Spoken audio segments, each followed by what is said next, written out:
you see on your program, part 3, what was it like being married to Dr. Martin Luther King? As only Miss Coretta Scott King could answer that question. The scene from the play Rose of the Mountaintop by Ron Milner addresses what it was like trying to live with him, married to him, the mother of his children, trying to keep up with him, his life. So Deacon Cade and Mrs. Sallie Cade addresses that. And the scene opens where President Lyndon Johnson has just announced that he is not going to run for re-election as president. He and Dr. King had disagreements. And his public statement goes as such, and is very short.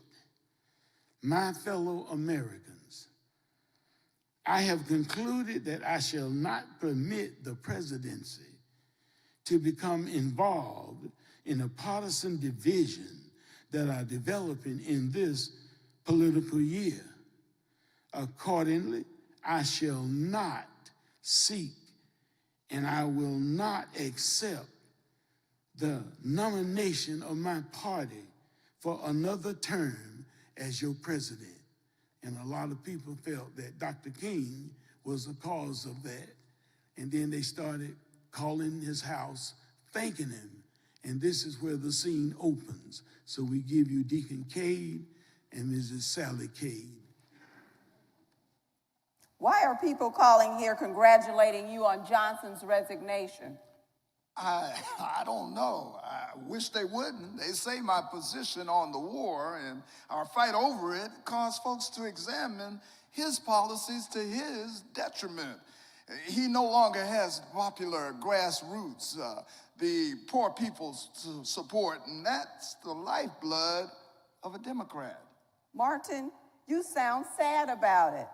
I can't believe that after the way he turned on you. Well, to his way of thinking, I turned on him. That's crazy.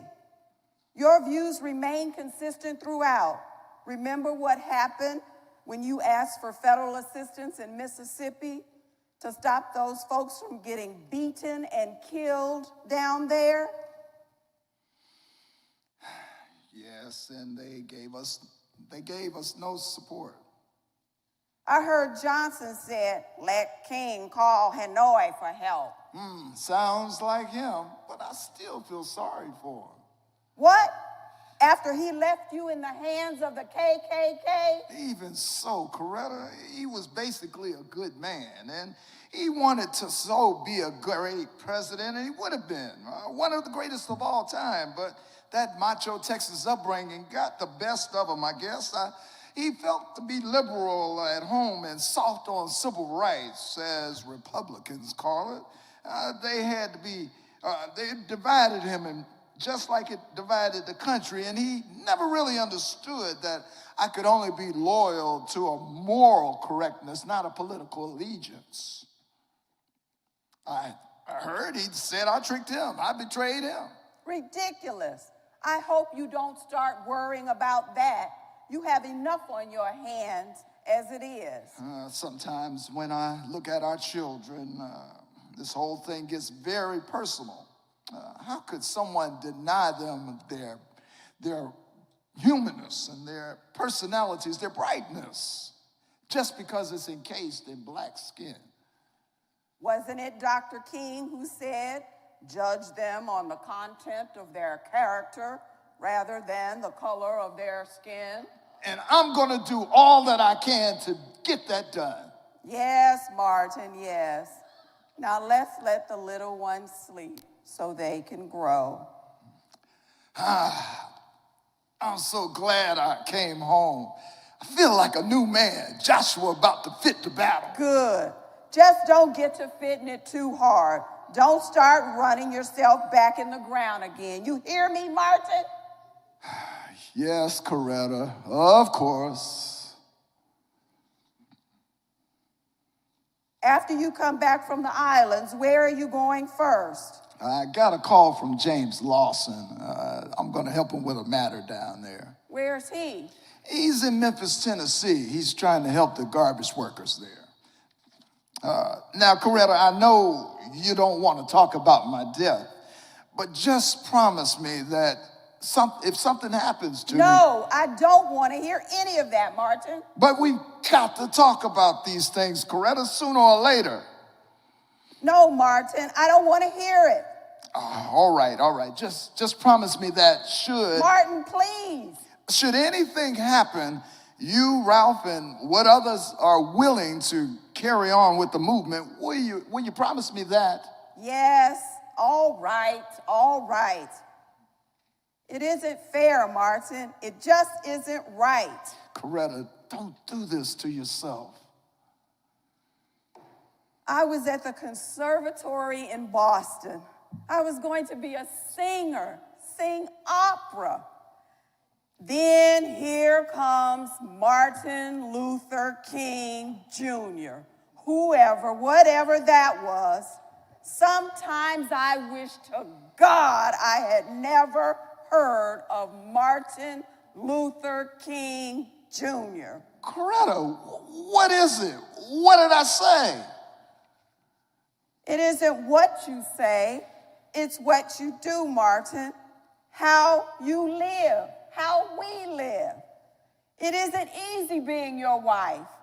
It's not easy all the time keeping up with this life. Coretta, you know what my life is. You know what my ministry is. Yes, I know now, but I didn't know then at the beginning. You didn't know. I had no idea what it would cost us, Martin. Cost me, cost the children. Coretta, don't lay that on me. Your ministry, everywhere you go, all over the world, you make things better for everyone else. But here, it just keeps on getting worse. The world gets more and more of Martin Luther King, and the children and I get less and less. I just can't take this, Martin. I just can't take this. Coretta, I don't know what to do. I don't know what to say. I'm sorry, baby. I'm sorry. No, Martin, no. I'm the one who's sorry. I know what you have to do. It's just sometimes I have to let it out. That's all. I just have to let it out. I know, honey, but it's not going to be like this always. You don't understand, Martin. You don't understand. I do understand, Coretta. I do understand. No, you can't. This fear, this awful fear, it just keeps growing and growing and growing. I know this fear. I live this same fear every day. But I have to keep going for you, for the children, for the movement. Don't think that I'm so insensitive that I don't know what you and the children are going through, what you have to live through. Ever since Montgomery, even before they bombed our house with our baby sleeping in there, even before then, ever since, it's just mounting and building inside. It hurts, Martin, it hurts. Sometimes when you leave this house, I'm afraid to listen to the radio or watch the television. Everything inside me is trembling, shaking, and I can't let the kids see that, feel that, but sometimes I think they know. Sometimes I don't know if I'm holding them up or they're holding me up. It's going to be all right, baby. It's going to be all right. After we get the Poor People's Campaign started in Washington. Oh, Martin, don't even start. Now listen, I mean it. I'm going to allocate, share responsibilities, and have regional headquarters and leaders. And Aaron will have an area, and Abe and Harold, and my area will be right here in Atlanta. Oh, Martin, please. You know that's not going to happen. Oh, no, listen, I'm going to spend more time with you and the kids, and maybe I'll do some lecturing with Dr. Mays down there in Morehouse. Martin, any minute, that phone in your office is going to start ringing with a call from anywhere in the world, and somebody will ask for help. And you know you will not say no. On April the 4th, 1968, my wife's worst fear occurred. I was assassinated on the balcony of the Lorraine Hotel in Memphis, Tennessee, trying to help the garbage workers.